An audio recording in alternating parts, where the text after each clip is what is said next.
Fala pessoal, tudo bem? Bem-vindos a mais um episódio do X4Z Podcast, onde a gente fala sobre carreiras e decisões profissionais entre as gerações. Hoje um episódio muito especial, vamos falar de uma carreira que é científica e muitas vezes invisível. A gente vai tirar muitas dúvidas hoje sobre farmácia. Tá? E para falar sobre farmácia, temos que ter duas farmacêuticas. Sei. Né? Uma em formação e outra com bastante experiência. Então, hoje, para esse nosso episódio especial, eu tenho uma dupla de geração Z e geração X. Na geração Z, eu tenho a Luíse, técnica em Química pela IFRJ. Eu vou falar aqui e ver se não vou falar errado. Tá? Tá bom. Tem um negócio aqui no final que eu me enrolo todo para falar ali, aquele negócio ali. Então vamos lá.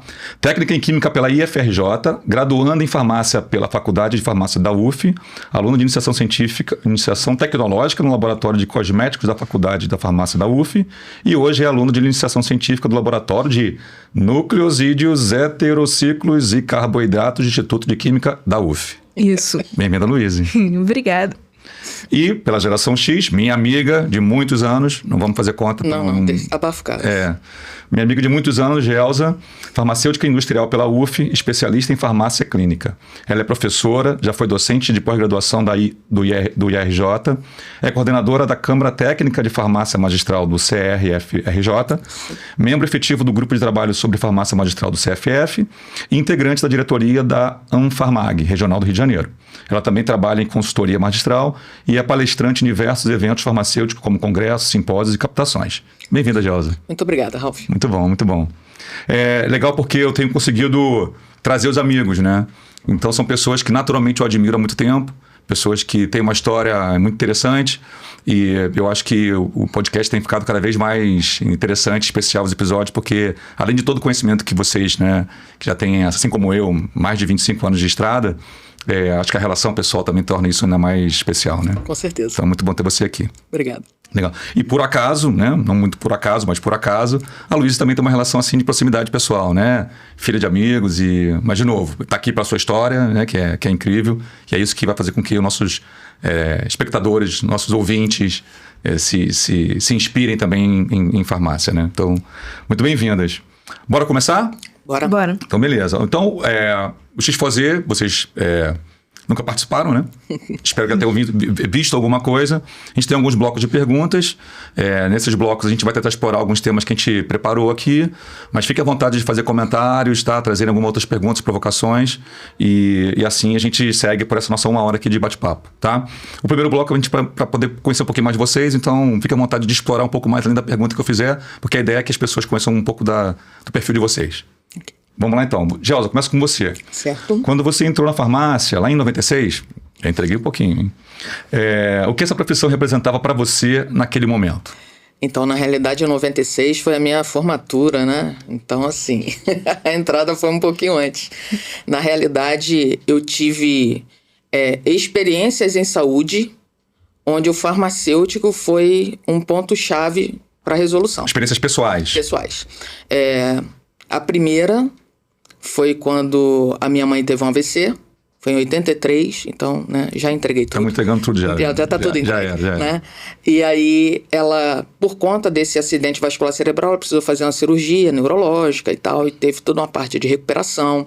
Ficou quase 2 anos com um lado do corpo paralisado e tal. E o neurologista que a acompanhava era homeopata.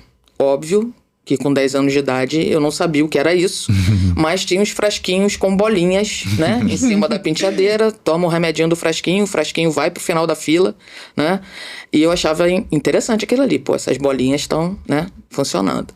E um pouco depois disso, eu tive uma outra situação que foi um acidente doméstico, né. Tem algumas comidas que eu gosto muito. O Ralf conheceu minha mãe de criação, a tia Diversina. Ela fazia umas coisas maravilhosas. E eu cheguei em casa, ela tinha acabado de fazer uma sopa de fubá.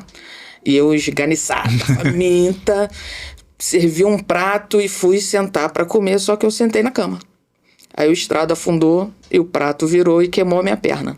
Eu tive uma queimadura de 2º grau na batata da perna. Caramba! E nessa época, lá no Laranjal, tinha o Dr. Hernani, que tinha uma farmácia ali perto da passarela, né? Ainda tem uma parte da farmácia lá com azulejinho azul, né? Virou um ponto de bicho, mas é uma parte da farmácia. Isso é uma outra história. É uma outra atividade, né? Então, quando eu cheguei Espero que lá... não seja do senhor, Hernani, o português. Não, é dele. provavelmente não. É. Então, ele fez o curativo e uma coisa muito interessante, ele tinha uma balança dentro de uma caixinha. E ele misturou um pó amarelo com uma outra coisa. E colocou na minha ferida. Então, eu voltava lá, dias alternados. Isso você tinha... 10 anos. 10 anos, mesma... Foi na mesma... Foi um mês e pouco de diferença entre esses dois eventos farmacêuticos, né? E eu voltava lá dia sim, dia não, ele fazia o curativo, aplicava essa pomada. Hoje eu sei que ele usava furazolidona, né? Que é um produto, né, bastante utilizado para o cuidado com queimaduras. E eu achei aquilo... Pô, gostei disso aí, né? O cara vai ali, mistura um negócio. Então, foram dois... contatos imediatos de primeiro grau com as ciências farmacêuticas, né? Bem na infância. E isso junto com o meu perfil, sempre fui curiosa. E quando eu comecei a estudar ciências, química, física, biologia, aquilo ali, né? Porra, no dia que eu vou ligar tudo isso? Farmácia. Que legal, cara. Aí foi, né? Então, assim, eu com 15 para 16 anos já tinha certeza que a minha carreira seria farmácia. Que legal, bacana, muito bom. Luiz, no seu caso, o caminho começou pela química, né? Antes de você cair no mundo da farmácia. O que te atraiu nesse universo mais científico laboratorial? Fala um pouquinho dessa história. Então, o meu início foi um pouquinho diferente da Gelsa. Eu não tive nenhum contato assim mais próximo com nenhum farmacêutico. Eu escutei bastante falar sobre o seu Hernani também, porque a minha mãe, ela não comia nada. E assim, a minha avó falou, pô, vou levar no seu Hernani. E lá ela tomou uma injeção preta. Eu não sei que injeção preta é essa, mas... Era um polivitamínico. Aí minha mãe, hoje em dia, come super bem. Essa foi a única história que eu escutei. Com o seu Hernani. Isso, com o seu Hernani. Mas no início eu não sabia nada sobre o que significava ser um farmacêutico. Como você mesmo mencionou, eu sou técnica em química. E no início eu nem pensava em farmácia, porque eu sou uma pessoa mais de exatas, assim. Eu tava pensando mesmo era em engenharia química, porque eu gostei muito de física no início do ensino médio. Só que entrou a pandemia e o ensino de física não ficou muito legal durante a pandemia. Porém, os meus professores de química, eles se empenharam mais, assim, sabe? Em transmitir o conteúdo durante a pandemia. E nisso eu acabei gostando muito de química orgânica. Quando as aulas voltaram após a pandemia, e eu tive outra aula de química orgânica, porque tem um segmento longo de química orgânica no curso técnico em química, junto com o ensino médio. Quando eu voltei, eu tive aula presencial com uma professora de química orgânica, o nome dela é Luísa, e eu me apaixonei pela matéria. E eu me apaixonei também pela forma como ela dava a aula, e nisso o curso técnico foi passando, e no final, quando eu estava prestes a escolher alguma graduação, eu conversei com essa professora, porque eu gostei muito de química orgânica, eu tava, assim, pensando em algo que tivesse química orgânica. E ela falou, eu fiz farmácia. Depois ela fez licenciatura pra ela dar aula, mas ela fez farmácia. Eu fiquei meio assim, farmácia? Tipo, eu não sabia nada sobre direito. E ela conversou comigo, assim, um pouco. E nisso, eu abri a grade de farmácia da UF e eu olhei, assim, as matérias e eu achei muito interessante. Legal. Eu achei muito divertido, assim. E eu ainda não fazia ideia direito das áreas de atuação. Só que eu falei, por que não testar farmácia, assim, de início? E foi nessa que eu coloquei ele pra farmácia e eu entrei no curso. E assim que eu coloquei o pé na faculdade, eu sabia que era aquilo ali, sabe? Tipo, em todas as matérias, parecia que meus olhos estavam assim, sabe? Brilhando. E também, como a Gelsa falou, eu sempre fui uma pessoa muito curiosa. E quando eu era pequena, eu sempre quis fazer algo atrelado à investigação. Pesquisa. Pesquisa. Eu brincava muito sozinha em casa, porque eu sou filha única. Então, eu tava sempre criando coisas, sabe? Brincando com coisas que normalmente as crianças não brincam, assim, sabe? Tava sempre criando. Eu sempre fui muito curiosa, assim, de descobrir. E eu vi realmente que tudo isso que eu queria tava integrado ali na farmácia. E também, ao longo do tempo, eu sempre tive o desejo de ser perita criminal. E eu vi que na farmácia também, o farmacêutico ele pode ser tanto legista quanto criminalista. E aquilo me interessou. E eu entrei. Boa. Legal. Gelson, eu queria aproveitar esse gancho e tentar explorar um pouco mais assim, as linhas, né, as possibilidades dentro da profissão, né? E entender se quando você começou você já tinha clareza dessas possibilidades de linha de atuação e como é que foi a sua escolha. Bem, quando eu comecei a cursar farmácia na UF, havia 3 habilitações. Você cursava farmácia com habilitação industrial, ou análises clínicas, ou análises bromatológicas, que é a parte de análise de alimentos, né? Quando eu fiz o vestibular, eles tinham juntado o currículo, que antigamente se chamava currículo básico, junto com a habilitação de indústria. Então, a minha formação já era direto de indústria, podendo migrar com a habilitação posterior, dava mais um ano e meio, para análises clínicas ou bromatológicas. Mas dentro disso, você tem o ensino farmacêutico, a indústria farmacêutica, análises clínicas, análises bromatológicas, saúde pública, né? Legal. E ao longo do tempo foram, até por questão de demanda, né? As áreas de atuação profissional vão se ampliando. Claro. Como que isso acontece? Existe o Conselho Profissional, o Conselho Federal de Farmácia, seus regionais, e o Conselho Federal de Farmácia ele tem a atribuição, de definir e organizar as áreas de atuação do profissional. Então, hoje você tem farmacêutico em acupuntura, em floralterapia, farmacêutico magistral, né? Farmacêutico em fitoterapia, farmacêutico em ciência do esporte. Você tem uma série de outras áreas. Que legal. Então, são aproximadamente 70 áreas de atuação hoje. 70? 70. Se destrinchar... Dá mais. Né, chega em quase 120, mas você tem aquelas que são privativas do farmacêutico e aquelas que não são privativas. Por exemplo, análises clínicas. Você tem um biomédico que faz análises clínicas, você tem um médico, você tem um biólogo, né? Você tem outras profissões que exercem. Se juntar essa, inclusive, dá uns 120. Exato. Caramba. Entendeu? Então, legal. a gente tem essa gama e aí a gente consegue ter diferentes perfis. Por exemplo, a Luísa, que é curiosa, gosta de pesquisa, CSI, etc., ela pode ser farmacêutica perita, né? Ela falou que ela brincava sozinha, com umas coisas assim. Eu, na minha infância, o pessoal lia gibi, eu lia enciclopédia. Tem então as coisas que acontecem assim, né? Então, por exemplo, a minha curiosidade era como que eu faço isso? Como primeira aula de química orgânica, síntese de salicilato de metila, ácido salicílico, metanol, aí você coloca lá num destilador, coloca para reagir e tal, e você tira o salicilato de metila, é o cheirinho do gelol. Cheguei eu em casa toda orgulhosa com 3 frasquinhos, né, de salicilato de metila, dei um para minha mãe, dei um para minha sogra, dei um para meu namorado. Né? Então, esse era o meu barato. Então, o que aconteceu? Eu saí com essa graduação, com esse conteúdo voltado para a indústria farmacêutica, mas eu fui exercer no ponto inicial da indústria, farmácia galênica, farmácia com manipulação, farmácia magistral. Então, ao invés de eu trabalhar na escala industrial, eu trabalho na escala individual, propondo soluções individuais.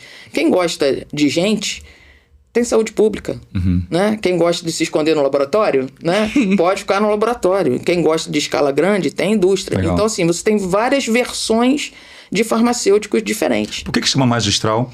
Por que tem essa raiz dessa palavra? Porque a prescrição vem de um mestre, que é quem atende o paciente, e é atendida por outro mestre, que é quem faz o produto.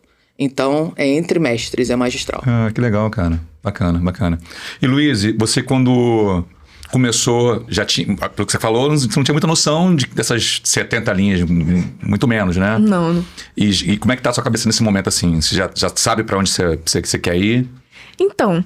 Tá mudando ao longo do tempo? Você achou que fosse uma coisa? Porque é o tipo de dúvida que a galera sempre tem, né? Se é normal, essa inconstância, essa dúvida, né? Queria te ouvir. Então, quando eu entrei, eu tinha a mente muito fechada. Eu achava que, sou de exatas, gosto de química orgânica, é isso e ponto. Eu vou me desenvolver só nisso daqui, vou procurar o máximo, saber tudo sobre isso, só ter experiências nisso, para agregar o meu currículo para uma coisa só. Pra estar só desenvolvida nessa área aqui. Esse era o meu pensamento no início. Só que, como eu disse, eu gostava muito de todas as aulas. Tipo, até... Sua cabeça foi abrindo. Foi abrindo. Porque, por exemplo, eu não tenho muita aptidão com biologia. Só que, mesmo não tendo aptidão, eu gostava muito de estudar todas as matérias de biologia, mesmo tendo dificuldade, assim, tendo que passar Porque muito as outras tempo você gostava estudando. muito mais, né? Isso, gostava muito mais. Tipo, também as matérias de assistência farmacêutica, que não era algo que eu tinha muita aptidão também. Mas eu também gostava, sabe, das aulas. E com isso eu fui vendo que a farmácia é algo para se testar. Eu acredito que não sabemos exatamente o que gostamos até a gente testar na prática. Porque uma coisa é você ter o pensamento daquilo que você acha que é. Uma coisa é você realmente ter a prática, sabe? E ao longo da graduação, a minha mente foi se abrindo. Porque eu sempre dei muito valor pelo conhecimento transmitido pelos professores, sabe? Eu não acho bobeira escutar toda a aula do professor, sabe? Ele sempre dá alguns insights, fala coisas novas que a gente não sabe, sabe? Eu não gosto de faltar aula. Às vezes é necessário para estudar para algumas matérias, mas eu sempre gosto de absorver tudo aquilo que Legal. o professor tá falando, sabe? Mesmo que não seja uma área que eu pense sobre. E nisso, a minha primeira experiência foi em cosméticos. Eu nem sou muito fã da área de cosméticos, pra falar a verdade. Só que isso. Você não tem idade pra isso ainda. Daqui a pouco você vai ser fã de cosméticos. Você não precisa. Mas assim, surgiu a oportunidade. Naquele momento, eu tava querendo ir atrás de um professor de bioquímica metabólica, que eu tinha gostado muito da aula dele. Só que a área de pesquisa dele era mais voltada pra biologia e eu não tinha gostado muito, assim. E nisso surgiu a oportunidade em cosméticos. Legal. E eu entrei na iniciação científica, assim, meio Descrente. assim, receosa, assim. E no final foi muito legal, foi muito interessante. Tipo, você manipular os cosméticos, você criar, você pensar na formulação cosmética, sabe? Botar a mão na massa. Eu achava que, isso aqui vai ser só... assim... Não tinha grande expectativa. Não tinha. E eu gostei muito, sabe? E o laboratório de lá, a professora, tanto quanto a equipe, foi muito boa. Aprendi a trabalhar mais em equipe, sabe? Pensar em equipe. E toda a experiência é válida, porque você não só desenvolve as hard skills, que no caso é aquele conhecimento técnico e tudo mais. Você desenvolve as soft skills também, que são muito importantes na hora que você vai procurar um estágio, que é muito válido. Legal. Inclusive, eu vou começar agora um estágio em controle de qualidade que o representante lá do setor, ele gostou de mim exatamente Pelo soft skills. Não, por conta da experiência no laboratório de cosméticos, sabe? Tá vendo? E eu achei que, isso aqui não vai valer de Uma nada. coisa puxa a outra. Sim, eu achava que... Não era que não fosse valer de nada, mas eu achava que não ia contribuir pro desenvolvimento do segmento que eu ia querer no futuro. Isso é engraçado porque... Quer comentar? Não, ouvindo a falar da Luíse, o que me vem à mente, até por causa do formato, né, do podcast, a gente precisa resgatar o senso da palavra universidade. Boa. Tá? Então, assim, é um universo de possibilidades. Não tem por que você afunilar tudo no seu primeiro ano de universidade, no primeiro período de universidade. Legal. Entendeu? É abrir o leque, é experimentar o cardápio todo. De repente, você acha um negócio fantástico numa matéria optativa. Eu fui fazer computação aplicada à farmácia. Numa época em que, né, sistema operacional você carregava num disquete de 5 e 1 quarto. De 5 e 1 quarto. Você nem viu isso. Você só viu o pendrive. Não, ela só viu o ícone, ela conhece o ícone. Só o íconezinho lá do salvar, né? Mas esse é o de 3,5. Do salvar é o de 3,5. Entendeu? Então você carregava o sistema operacional, fazia o trabalho, salvava, aí para desligar você tinha que tirar. Era um negócio de doido. Mas eu fiz computação aplicada à farmácia com um cara que era farmacêutico, mas tinha trabalhado no Bradesco, no TI do Bradesco. O Bradesco foi o primeiro banco do Brasil a ter recursos informatizados. Cartão perfurado. Programação com cartão perfurado. Entendeu? Então, o que acontece? O que eu aprendi ali em cima de DOS, linguagem, programação, né? Ali o fraseado, né? do sistema. Depois, quando eu fui trabalhar na farmácia com manipulação, o sistema de gestão era baseado em DOS. Então, todo pepino que dava... Você já sabia se virar. Eu entendi o que estava acontecendo. Mesmo que eu não soubesse resolver, mas tá com um problema nessa linha de comando e tal, então foi útil. Então, de repente, é uma matéria optativa que vai te abrir uma janela nova, entendeu? Uma experiência de estágio que fala, pô, isso aqui parecia um ponto totalmente fora da curva que eu tinha traçado, mas na realidade está em paralelo. Legal. Entendeu? Eu acho que a gente vai ganhando a habilidade de conectar esses pontos, né? Sim, com certeza. Às vezes, olha para o ponto e ele parece estar fora da curva, mas depois o tempo e a distância, vai aproximando. Você percebe que ele faz parte de uma outra linha, que não é reta, né? Sim. Durante a fala da Luísa, pensei em algumas coisas que eu queria te ouvir. Obviamente que sempre depende de indivíduo para indivíduo, sempre. Eu acho que uma das coisas que a gente conclui aqui no podcast, depois de tantos episódios, é de que tem muito menos sobre a geração em si, na influência da felicidade, da performance do profissional, e tem muito mais da sua atitude enquanto indivíduo, né? De buscar, de ser curioso, etc. Mas existe um comportamento generalizado, vamos chamar assim, uma tendência por influência do contexto tecnológico, de comunicação, etc.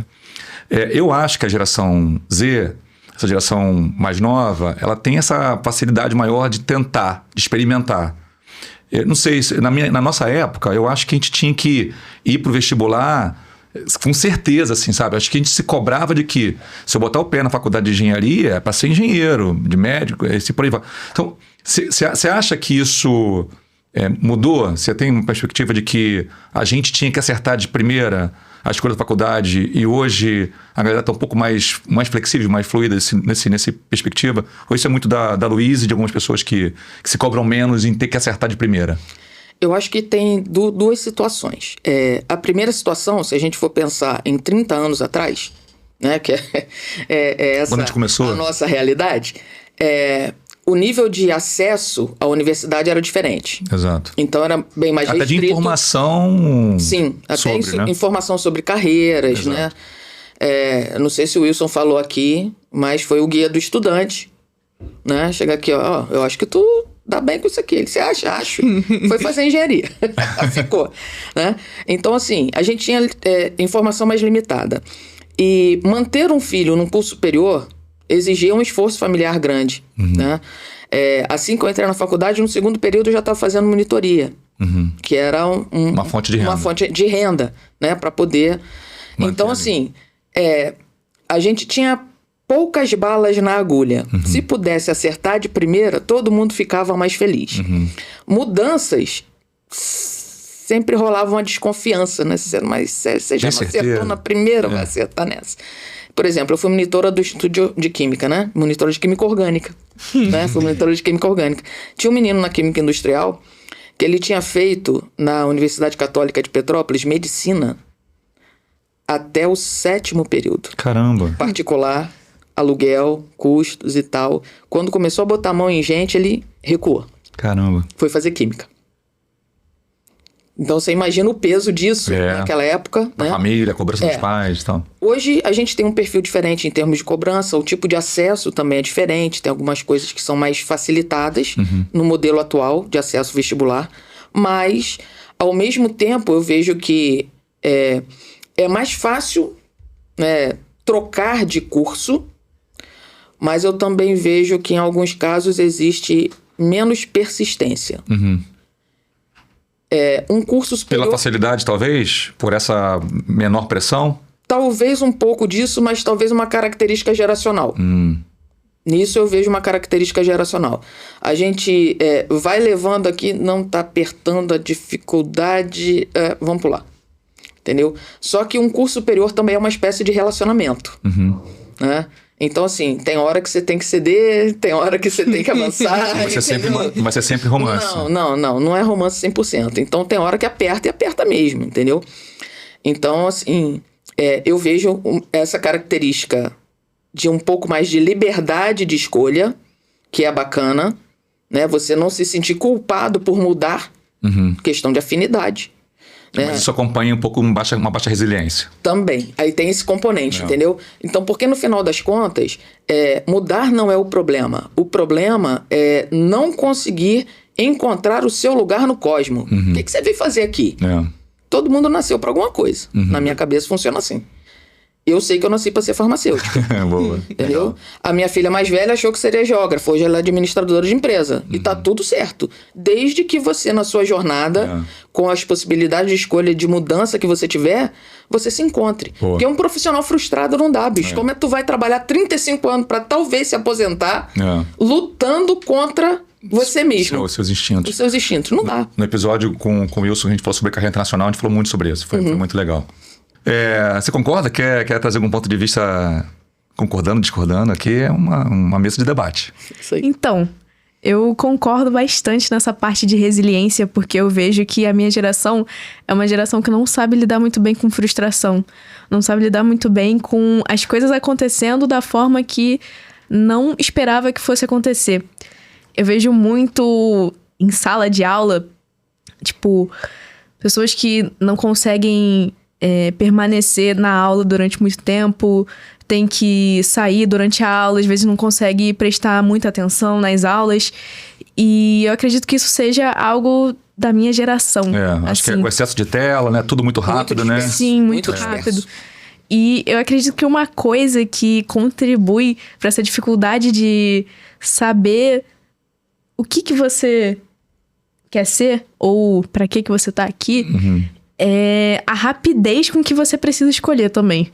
Porque eu acredito que no nosso mundo atual, ele tá muito acelerado. Você precisa saber logo de cara, assim, o que você quer. Você precisa estar sempre à frente de todo mundo. Parece que tá todo mundo muito à frente de você e que você tem que buscar. Você sente uma corrida e você tá perdendo. Sim, parece que você nunca tá capacitado o suficiente pra demanda da vida, no geral. Parece que tá todo mundo realmente correndo, parece que tá competindo. Eu acredito que no mundo atual, não sei se antigamente também tinha essa sensação. Acho que tinha, competitividade sempre existiu, mas acho que a gente tinha uma exposição menor, né? Antigamente você se comparava com o vizinho, com o primo, com as pessoas ao redor. Hoje em dia você tem milhões, literalmente, de pessoas na tua tela mostrando que a vida dele é maravilhosa, né? Isso, você está em escala global, né? Você está competindo em escala global. E essa coisa que a Luísa mencionou, às vezes a dificuldade de concentração, né? A gente é do tempo que a pesquisa bibliográfica, ela era bibliográfica. Você tinha que tomar um antialérgico, ir para a biblioteca central da UF, achar o seu artigo, o seu periódico e ficar ali, entendeu? Então, assim, existia um processo que, por natureza, era lento. Então, você não podia queimar a etapa. Entendeu? Você não tinha telinha para passar, não tinha setinha do lado. Você tinha que ficar ali 3, 4 horas e aproveite o seu tempo, porque tem outra pessoa esperando para pegar o mesmo artigo para concluir a mesma pesquisa. Tinha isso. Né? Então, assim, essa coisa, né, que a gente fala da facilidade de dispersão, dificuldade de ter foco, de concentrar, são coisas que, quando o jovem dessa geração ele reconhece que isso pode ser um empecilho para o seu desenvolvimento, ele começa a se cuidar, começa a prestar atenção nessa coisa. Alguns vão buscar algum tipo de auxílio, né? Pedagogo, psicólogo, terapeuta, né? Quem tiver as ferramentas, né, para poder avançar nesse sentido. Mas, infelizmente, alguns vão partir para a automedicação. É verdade. Deveria ser a última opção, né? Exato. Ou melhor, opção nenhuma, né? Porque o uso de qualquer tipo de medicamento sem orientação específica pode dar muito errado, muito errado. Não, com uma automedicação nunca, jamais, né? Mas medicação poderia... Exato. Deveria ser a última, né? E a gente sempre apoiado por um profissional, óbvio. Isso, porque a gente tem hoje alguns profissionais médicos e outros profissionais de saúde que o paciente chega, olha, eu fiz essa pesquisa e para o que eu tenho, assim, consultou o Dr. Google, tirou uma segunda opinião com o Dr. Yahoo, e agora hoje o em dia chat GPT, né, que vai dar a última palavra. Então, assim, você fica, pô, o que essa pessoa tá querendo? Legal, eu tô te ouvindo, cara, assim, a gente quando estabelece o que a gente quer trazer de assunto pro podcast, a gente começa quase sempre com geração Z, com geração X, perdão, e depois a gente vai buscar um convidado geração Z. De vez em quando vem, até porque a gente quer explorar bastante o conhecimento e a experiência do geração X, né? Eu conheço uma limitação muito pequena de área de conhecimento, e a ideia é trocar e enriquecer quem está ouvindo, né, sobre diversas profissões. Quando a gente vai buscar o geração Z fazer o par, né? Para vir para o episódio, de vez em quando aparecem gerações Y querendo vir, né? Ou alguém indicando e tal. E por que a gente tem alguma resistência? Porque eu acho que a geração Z, ela já está em estágio profissional, já está cursando a faculdade, já está formado, ou seja, já está convivendo com a gente no mundo profissional. Sim. Mas tem uma influência ímpar se comparado com os milênios, né? Que é a geração Y. Então, eu acho que o milênio, dependendo de quem é, do seu contexto social, ele está muito mais próximo da gente, que é a geração X, do que o Z. O Z nasceu numa era digital, nasceu com a tela na frente, né?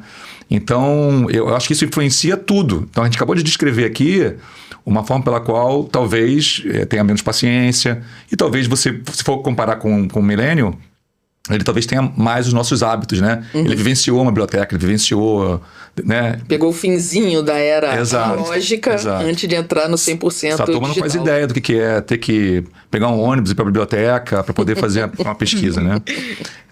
Achei isso reforça de que acho que a gente tem aqui um formato que contrasta e compara melhor diferenças do que se a gente tivesse como convidados gerações mais próximas, né? Se fosse subsequente, já não teria as influências uma são grande. muito próximas, né? Fiz o bloco 1, podemos pro bloco 2? Bora. Pode. Eu não comentei uma coisa gravíssima. Estamos sem minha parceira Sofia hoje aqui. Uma dor no coração, a gente está sem a Sofia. A Sofia fez uma pequena cirurgia para te retirar o siso. Perdeu o juízo. Tá lá com a bochechinha inchada todinha. Melhora, se Sofia. recuperando. Espero você em breve aqui, Sofia, no próximo episódio. Tentei convidar o Vinícius para ver se o Vinícius pudesse, de repente, retomar o assento dele, mas também o Vinícius está em Goiás, lá trabalhando pra caramba. Daqui semana que vem, desencontrou por uma semana. Mas beleza, vamos pro bloco 2. Antes de ir pro bloco 2, você quer falar um pouquinho mais do onde você atua hoje? Porque eu te apresentei ali. Tá. Não sei se você quer aproveitar e fazer um pouco de propaganda e deixar o seu jabá. Não, tranquilo. Fica à vontade. Já são, desde a formatura, 29 anos, né? Como profissional farmacêutica. 27 deles atuando em farmácia magistral ou farmácia com manipulação, como você queira designar. Desse tempo todo, quase 19 anos como responsável técnica por uma farmácia de manipulação de uma rede aqui do Rio de Janeiro, a Farmacopa, né, que me deu oportunidade de desenvolvimento profissional absurdo. Legal. Né? Então, enquanto empregada nessa empresa, eu participei quase que anualmente de congressos, né, cursos, tive a oportunidade de acessar novos conhecimentos, novas habilidades dentro do exercício profissional ali, além da parte regulatória, supervisão de laboratório, mas também gerenciamento de equipe, gestão de pessoas, desenvolvimento de material técnico de propaganda farmacêutica. Caramba. Então isso foi abrindo para mim vários outros nichos de oportunidade que acabaram se revertendo hoje na minha atuação como consultora para o segmento. Então, tudo que nesses primeiros 19 anos, né, fez parte da minha vivência profissional, né, esse conhecimento adquirido, testado, dia a dia, etc., virou minha ferramenta de trabalho hoje na consultoria, na Farma 360, onde eu ainda não tenho clientes no Acre, no Amapá e em Alagoas. Atenção, pessoal, vocês estão faltando na minha listinha. Só falta esses três para você fazer o War do Brasil. Fechar, né, os pininhos lá no meu mapa. Né? Tenho a oportunidade de participar do desenvolvimento de empresas de microempresa, pequena empresa, empresas com 500 funcionários, empresas com 5 funcionários. Mas nesse perfil de manipulação. De manipulação. Perfil de atendimento individualizado. Isso. Com gestão de processos, garantia da qualidade, gestão de turmas de laboratório, desenvolvimento de líderes. Legal. Né? Então, assim, é muito, muito legal porque, apesar de eu estar nos bastidores, né, do negócio farmácia com manipulação, ainda é um tratamento 1 a 1. Porque cada farmácia é única, cada equipe é única nas suas características, nos seus hábitos, e a gente tenta fazer, extrair o melhor daquilo que já existe. Legal. Então, quando eu chego numa farmácia, estrutura, capacidade técnica instalada, equipamentos e pessoas. Legal. Então a gente junta isso tudo, vamos ver se a gente consegue tirar mais caldo daqui ou se a gente já pode partir para um outro nível, ampliar espaço, ampliar a equipe e ver como oferecer o melhor. Pensei numa pergunta boa aqui pro finalzinho aqui, trazendo um pouco mais de IA, de hiperpersonalização para esse assunto, porque é uma linha de exploração dentro da tecnologia que a gente fala muito. Então, o que vocês já fazem desde sempre que existe a farmácia... Desde Galeno. Isso aí, exato. século IV. Muito bom, muito bom. Vamos lá. Você deu um ótimo gancho pro bloco 2, que vamos falar um pouco mais sobre descobrir o que é ser farmacêutico, tá? Então, vamos para ti, Gelsa. Em que momento você percebeu que o farmacêutico podia ter um papel muito maior do que aquele que a sociedade enxergava? Porque eu acho que tem esse mito, assim, né? Eu acho que talvez seja parecido com o de enfermagem, né? O leigo olha e entende que o técnico é uma pessoa que tem um conhecimento específico mais limitado, porque ele tem uma formação de ensino médio apenas. Ele se confunde com aquele que se aprofunda, que conhece mais, que tem um curso superior, né? Então, farmacêutico é qualquer pessoa que trabalha... Qualquer não, né? Todas as pessoas que trabalham na farmácia, assim como enfermeiros, são todos aqueles que atendem, né, num hospital. Ajuda a gente a entender... ajuda a gente a entender um pouquinho mais essas diferenças e como é que foi isso para você na tua cabeça a hora que desbloqueou? Então, Já foi lá atrás com 10 anos? Já entendeu que era diferente? Não. Com 10 anos eu entendi que era importante. E que era possível melhorar a vida das pessoas fazendo aquilo. Legal. Isso aí ficou bem marcado. Porque o cuidado da minha mãe, né, deu certo, a minha queimadura se resolveu, então o farmacêutico é uma pessoa que resolve problemas para outras. Legal. Isso eu já tinha, né? Eu não sabia exatamente como, né? Mas aí a faculdade, né, traz esses recursos. No final das contas, essa definição, o farmacêutico é um profissional que resolve problemas para melhorar a saúde dos outros, é o que define a profissão. Que legal. Seja pesquisa e desenvolvimento, logística, fabricação, distribuição, comércio, dispensação, aplicação de vacina, fabricar cosmético, qualquer coisa, entendeu? Então, assim, quando que isso ficou muito claro para mim? Num recital da Escola de Música da Igreja do Alcântara, da PIB do Alcântara. O diretor da escola de música me chamou para acompanhar uma aluna. Ela ia tocar violino, eu toco violão, né? Muito bem, inclusive. Obrigado. Aí ele me mandou a partitura e tal. Você vai estudar, olha, vai ter uma menina, tem 7 anos e ela vai estar participando e tal. Eu falei, sem problema. Aí fui, estudei, cheguei lá bonitinha, toda de pretinho, né? Pra poder tocar, toquei, acompanhei. Tô guardando o violão. Aí vem a menina com a mãe. Aí a mãe chega assim, ó, você tá vendo essa moça? Ela ajudou você quando você era um neném. Aí eu olhei assim, sem entender nada, né? Falei, o que é isso? Não lembro de onde saiu isso. Ela falou assim, ó, você lembra que você teve que fazer uma cirurgia no coração? Enquanto você esperava a sua cirurgia, ela fazia o xaropinho que você precisava tomar para o seu coração bater certinho até você conseguir fazer a cirurgia. Ou seja, aquela menina foi uma cliente, uma paciente atendida pela farmácia onde eu trabalhava, e aí é um campo interessante da farmácia com manipulação pela individualização. A maioria dos bebês recém-nascidos, crianças até 2 anos, não tem medicamento para tratar pressão alta, não tem medicamento para outros problemas cardiológicos, então se não houver a manipulação individualizada, você não tem como tratar. Caramba. Então tem muitas UTIs que se utilizam de preparações magistrais, precisam, porque é o recurso. Porque a indústria faz em escala. Se você não tiver 100 mil consumidores, você não vai industrializar. Eu faço para 1. Caramba. Boa. Eu faço para 1. E aí, quando a menina ouviu a mãe, aí ela botou o violinozinho de lado, veio e me deu um abraço. Aí eu cheguei em casa e falei com ele, William, eu zerei o jogo. Zerei o jogo. Eu não preciso fazer mais nada na minha vida profissional. Não preciso fazer mais nada. Porque hoje eu vi uma menina que usou um medicamento que foi preparado na farmácia onde eu trabalho e que ela sobreviveu a uma cardiopatia congênita e tá ali tocando violino lindamente. Que coincidência, né?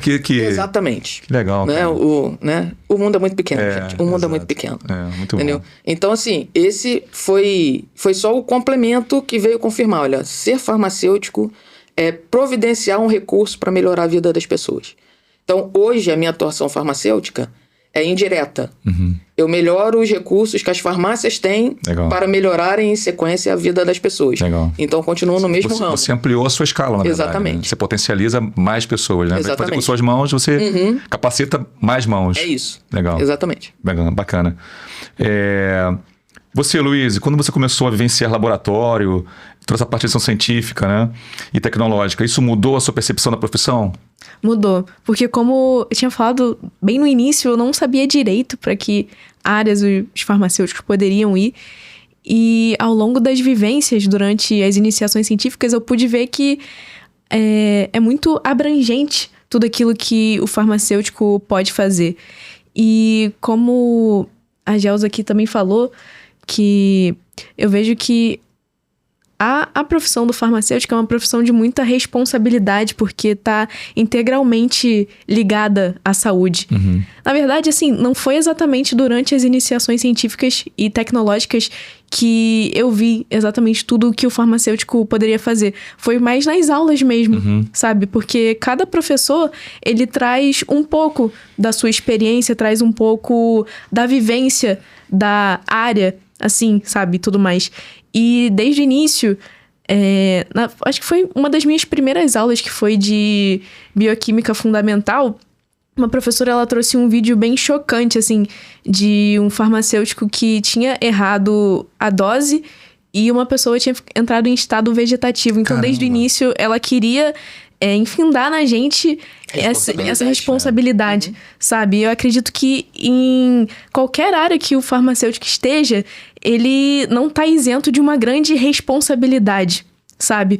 Porque tanto o farmacêutico que tá ali na assistência mesmo, durante a dispensação de um medicamento, ele tem a responsabilidade de instruir aquela pessoa ali. E também o farmacêutico que está lá no início do processo, que está pensando na pesquisa e no desenvolvimento do fármaco, sabe? Em toda a linha que o farmacêutico ele pode atuar, eu vejo que ele tem uma grande responsabilidade sobre a saúde da pessoa que vai ser beneficiada, claro, por aquele serviço que ele está prestando, sabe? Muito legal, muito legal. Muito bom, é você confirmar o propósito, né? Acho que é por aí. Esse bloco foi mais curtinho, vamos passar para o bloco 3, pode ser? Então tá, a gente vai falar um pouquinho mais agora sobre segmentação das profissões, que já começamos a desenhar isso na cabeça da galera que está assistindo, e a construção da carreira. Gelsa, na sua experiência, o que faz com que alguns farmacêuticos sejam mais procurados, ouvidos e reconhecidos do que outros? Aqui foi uma discussão muito que eu e Sofia, na preparação do roteiro, assim, a gente quis trazer sobre como é que você pode se tornar um profissional que é referência e um profissional que simplesmente segue, né, ali o roteiro e repete aquilo que a indústria define que tem que ser, né? Eu queria trabalhar um pouquinho mais essa perspectiva. Deixa eu pegar uma frase ou uma expressão que a Luiz usou, soft skills, e um pouco de Daniel Goleman, né? O que diferencia um profissional ordinário, comum, do extraordinário, envolve habilidades de comunicação, inteligência emocional, Boa. gestão de equipes. Boa. Então, isso aqui é a tríade do sucesso profissional. Tá? Para qualquer profissão. Qualquer uma. Porque o que acontece? As hard skills, o conhecimento, ele está disponível ou acessível na mesma medida para qualquer um. Não sei se ainda são 60 vagas de farmácia por semestre. Não lembro. Mas na minha época era. Então entravam 120 alunos por ano, né? Na minha formatura tinha 16. Sendo que do meu período éramos 4. Os outros eram fatoriais, né? Fatorial. Período fatorial. Veio de antes, né? Que entraram Exato. antes e estavam saindo ali agora. Então o que acontece? Esse conteúdo foi igual para todo mundo. Agora, o que você vai fazer desse conteúdo muda. O que faz muita diferença? Você achar o seu propósito. O que você veio fazer aqui? Como que você entende a profissão? Legal. Porque tem gente que entende a profissão meio no modo hard e hiena. Ó dia, ó vida, ó azar. Vou sair de novo da Luiz cama não entendeu a piada, para não, trabalhar. Não, depois eu te apresento na Barbera, fica tranquilo. Então, o que acontece? Esse modo de pensar, o cursar por cursar, talvez um reflexo disso que a gente comentou antes, né? A mudança, décadas atrás, era um negócio muito mais traumático Sim. do que é agora. Então você tem um número bastante razoável de profissionais que não tem identificação com a profissão que escolheu. Ou porque não foi ele que escolheu. Porque tem um médico, filho do médico, advogado, filho do advogado, farmacêutico, a gente fala muito filho sobre do isso aqui. farmacêutico, né? Mas filho de profissional não é profissionalzinho, você não herda, né? Entendeu? Pode ser que se encaixe. Tem algumas né? habilidades, mas... O filho do Pelé era goleiro, pô. Então, assim, né? Não dá pra criar a mesma expectativa.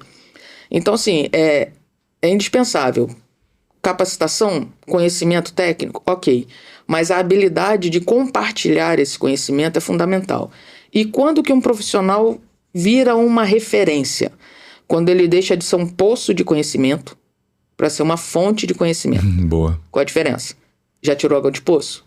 Não. É um buracão lá embaixo, tem um rolete com a corda, um balde pendurado, você desce o balde vazio, beleza. Só que lá ele enche. Aí você tem que fazer um esforço danado para tirar a água de lá e poder se aproveitar. Se você não tiver muita habilidade, você derruba a água antes dela chegar, você tem que recomeçar de novo. Assim é um poço. A fonte, não. A fonte, a água está jorrando, você chega com seu copo, pega o que você precisar e sai saciado, certo? Então, o profissional de destaque, ele não é um poço de conhecimento, ele é uma fonte. Ele entende que compartilhar o conhecimento não coloca a posição dele em risco. Boa. Entendeu? Não vou contar isso aqui pra ninguém não, porque eu tenho o pulo do gato, eu tenho a manha, aí eu tô aqui seguro. Tá nada, bicho.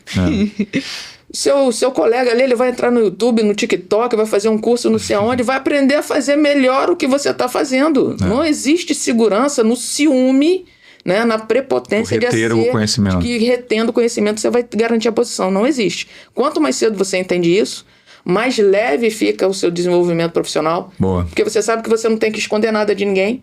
Você compartilha e tá tudo certo. E todo mundo, cada um tem o seu lugar, cara. Ninguém ocupa o lugar do outro. Na minha cabeça, isso é muito claro. Muito bom, Gelsa. Luiz, quer comentar? Tem algum comentário, alguma observação sobre esse tópico? Eu quero sim. Porque a Gelsa falou da importância de compartilhar o conhecimento. E eu acho que quando a gente tem essa virada de chave, sabe, na nossa mente, de que o conhecimento não é pra ficar retido só na gente, mas realmente ser transmitido, transpassado, assim, pra outras pessoas, é algo muito essencial, assim, tanto na carreira como na nossa vida pessoal, sabe? Claro. Porque acredito que o farmacêutico que não pensa, né, nesse compartilhar de ideias, ele tá ali por quê? Porque, tipo assim, a farmácia nada mais é do que realmente utilizar esse conhecimento para ajudar o próximo, para contribuir na evolução da saúde, na construção da saúde. Então, eu acredito que toda a graduação da farmácia, ela é voltada para esse pensamento no próximo, sabe?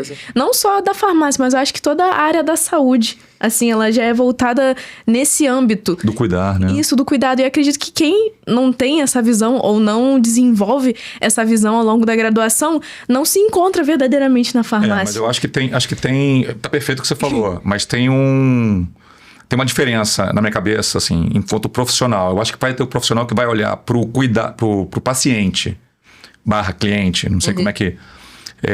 e para esse ele vai ter empatia, vai ter dedicação e vai querer cuidar. E vai ter o profissional que vai olhar pro lado, pro colega, e vai enxergar uma concorrência, alguém que está ali... Uma ameaça. E aí... O seu conhecimento desse profissional para o cliente, para o paciente, tudo bem. Ele né, se entrega e se doa. Mas para dividir para o lado e aí se tornar um profissional de referência, ele já fica preocupado. E isso é um erro bobo e antigo, né? Na realidade, o que acontece? O conhecimento ele não pode ser um fim em si mesmo. Tá? Não pode ser... Ele é meio. Conhecimento é meio. Você adquire conhecimento para realizar algo, não para acumular o conhecimento. Esse é o erro de quem, por exemplo, eu terminei a graduação, pronto, emoldurou o diploma e foi. Só que a gente está num mundo acelerado, como a Luísa falou. As coisas estão mudando muito, muito rapidamente. Então, você estudou com um livro na graduação, beleza. Quando esse livro terminou de ser escrito, ele estava desatualizado. Boa. Né? Então, assim, esse acompanhar do desenvolvimento, adquirir mais conhecimento, é para que você esteja mais apto para as ações que você vai executar na sua vida profissional. Não é só para reter. Né?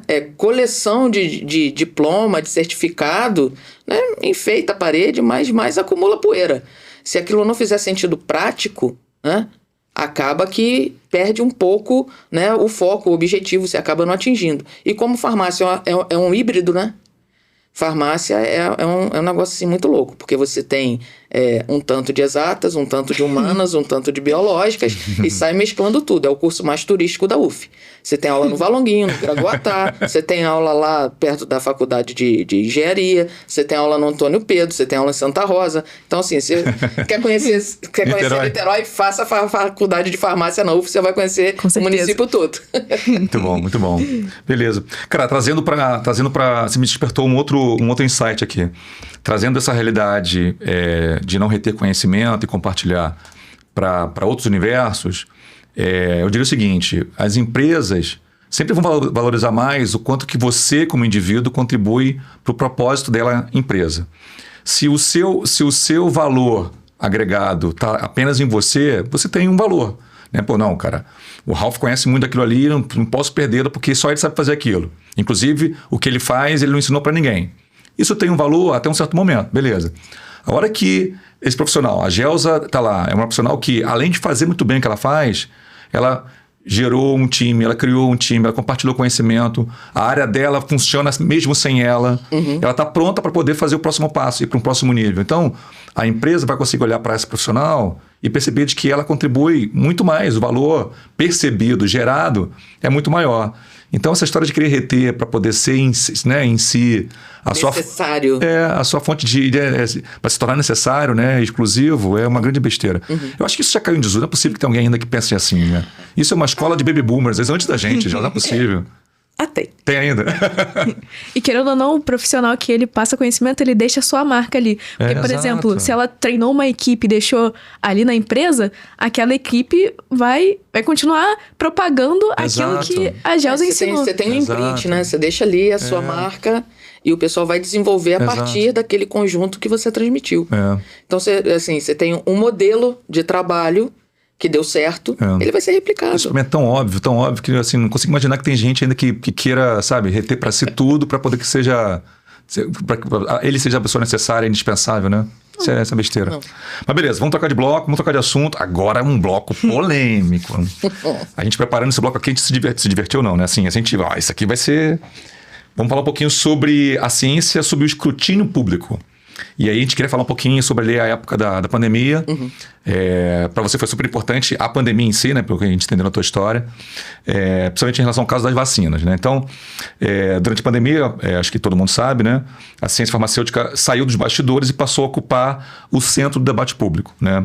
Então eu queria perguntar para a Gelsa, assim, para você como farmacêutica, como é que foi ver os processos científicos complexos sendo questionados publicamente durante a pandemia por todo mundo, né? Todo mundo de repente passou a ser um cientista e tinha uma opinião para dar.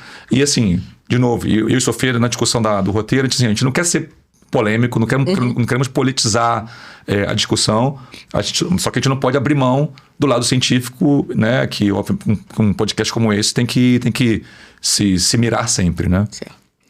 A gente teve assim um divisor de águas sobre vários aspectos na pandemia, né? A gente teve um divisor de águas em relação ao uso de tecnologias remotas para ensino, para atendimento. A gente teve um divisor de águas em relação a essa comunicação em saúde em relação ao público em geral, né? Como que isso mudou muito. Infelizmente, algumas questões relacionadas à política, à polarização política, tumultuaram muito o diálogo. Mas a gente saiu de um período onde, por exemplo, em 1994, eu fiz uma viagem para Brasília, né, de ônibus.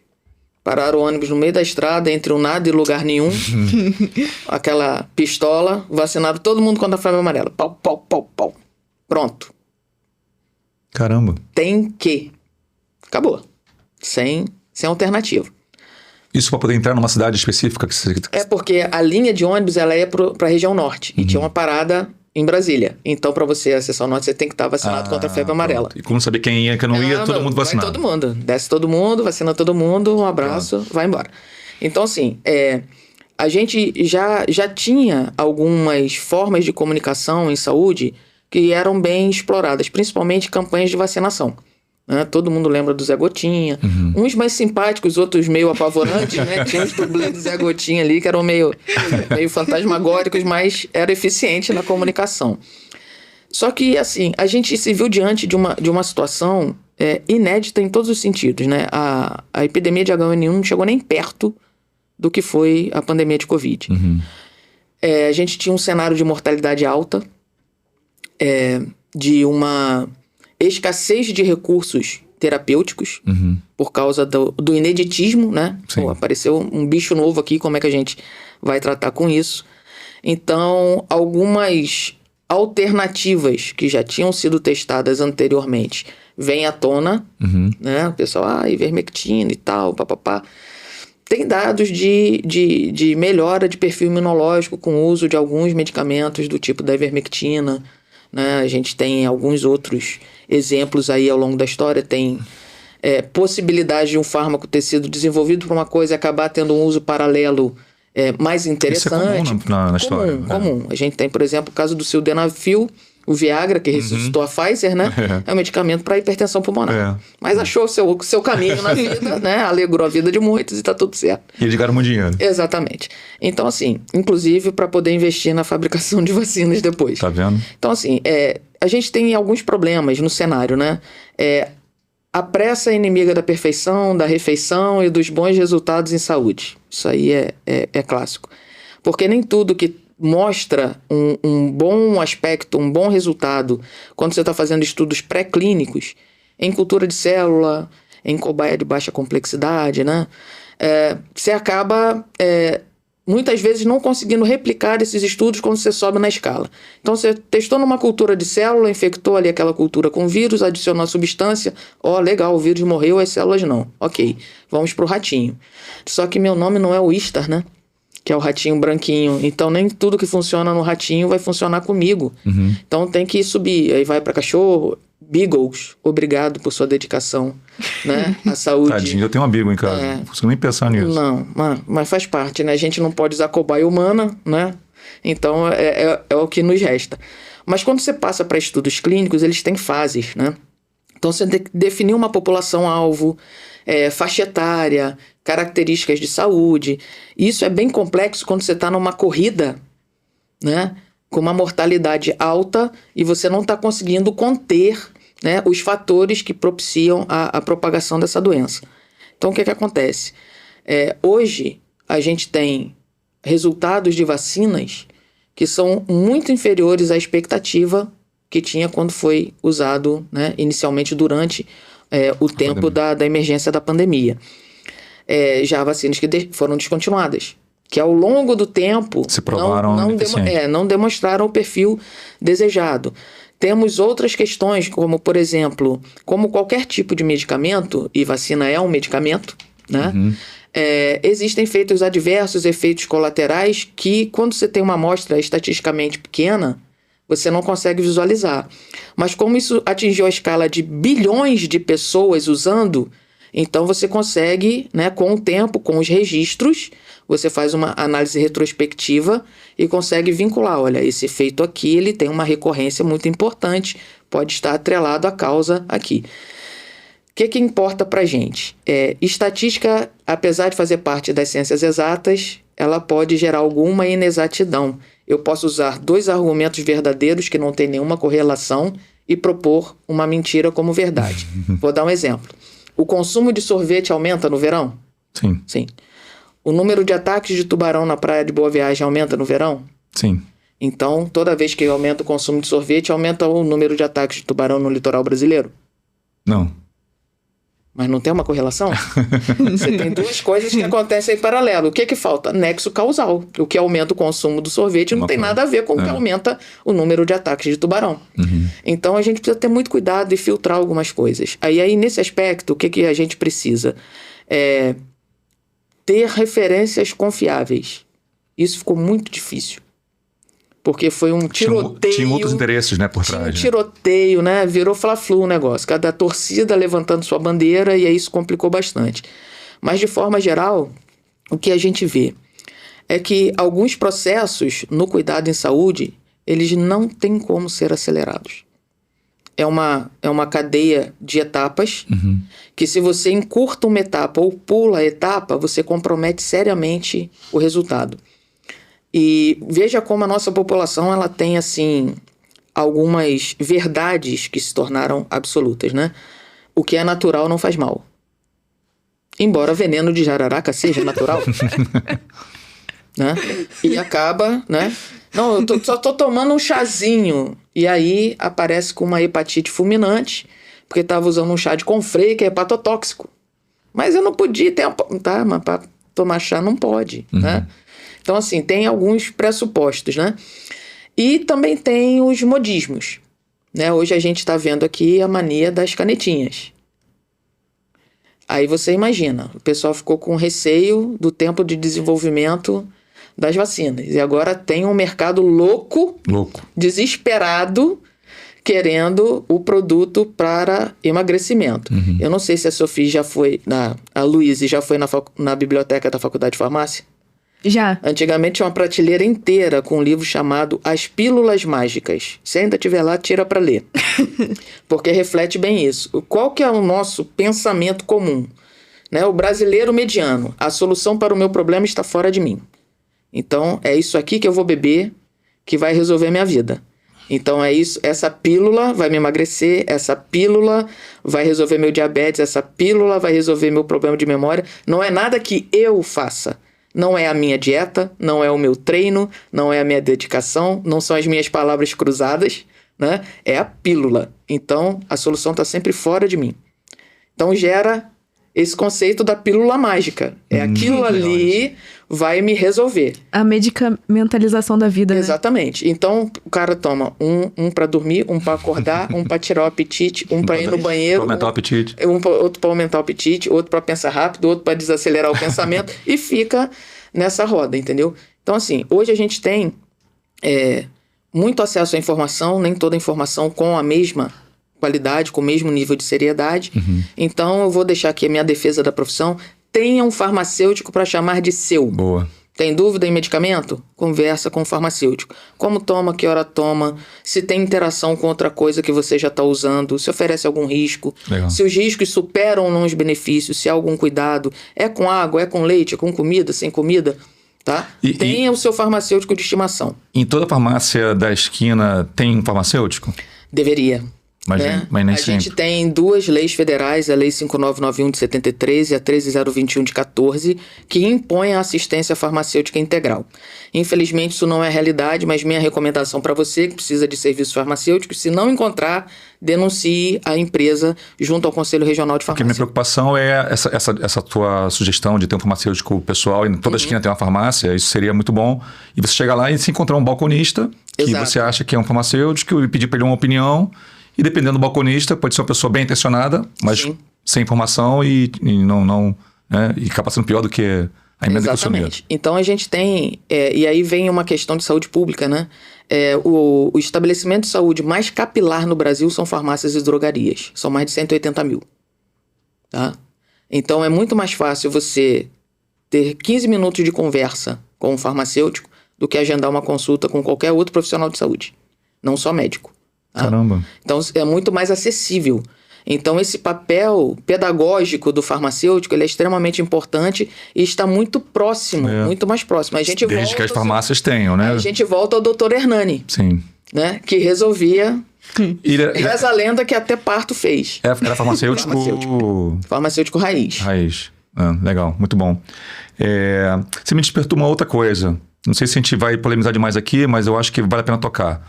Nessas minhas andanças por aí, em Portugal, por exemplo, eu lembro que a Luciana estava passando mal uma noite e eu saí para poder procurar um remédio. A gente estava numa cidade pequena, a gente estava na Guarda, se não me engano, norte da Serra da Estrela. E tinha uma farmácia, e aí tinha um cartazinho dizendo assim, essa é a farmácia tal, hoje já está fechada. E tinha uma escala de quais farmácias estariam abertas. Né? Então assim, eram pouquíssimas e tudo de uma maneira muito coordenada. Aqui em Niterói tem vários memes, né? Cada farmácia... Cada esquina tem uma farmácia, né? Como é que você enxerga isso, né? Tem um excesso de comercialização do que não deveria. Essa capitalização pode ser um aspecto positivo se bem utilizado. Você acha que vale a pena a gente tocar nesse assunto? Sim. O que acontece? O modelo de Portugal é um modelo de concessão. Aqui prevalece a livre iniciativa. Então, já existiu no Brasil uma lei de zoneamento que limitava, né, uma distância mínima entre dois estabelecimentos farmacêuticos, que não existe mais. Não existe. Né? Então, por isso que você vê a Rua das Farmácias, né? Então, você tem, lá em Brasília, por exemplo, tem uma quadra. Como lá é segmentado, né? Então, tem a quadra das farmácias lá em Brasília. Quadra. É uma quadra. Então, o que acontece? No modelo de Portugal, por ser uma concessão, né? Então, você exerce aquilo que o poder público lhe permitiu fazer. Então, a sua licença é limitada a algumas atividades. E o modelo é diferente, porque tem uma coparticipação do governo, tem outras estruturas próprias, né, dentro do modelo. Em Portugal, por exemplo, você tem a Ordem dos Farmacêuticos, seria um modelo equivalente à OAB daqui. Aqui a gente tem conselho. Né? Então, é diferente a questão jurídica, né, na gestão da profissão. Iniciativa privada é bom. Eu sou uma ardorosa defensora da iniciativa privada. Mas tem alguns problemas em relação à mercantilização da saúde. Então, a gente pode ter a farmácia como um hub de saúde, um ponto onde você pode ter acesso ao atendimento clínico farmacêutico, a alguns exames, testes rápidos, uma verificação de glicemia e pressão arterial para acompanhamento, para monitoramento, tá? Mas você pode ter também o que a gente chama de empurroterapia, né? Você chega com uma prescrição, você precisa do remédio A e B, mas você já tomou isso, você já tomou aquilo, você já tomou aquilo outro. Então, assim, existe sim uma certa mercantilização e isso só pode mudar de cenário por influência do próprio profissional farmacêutico, tá?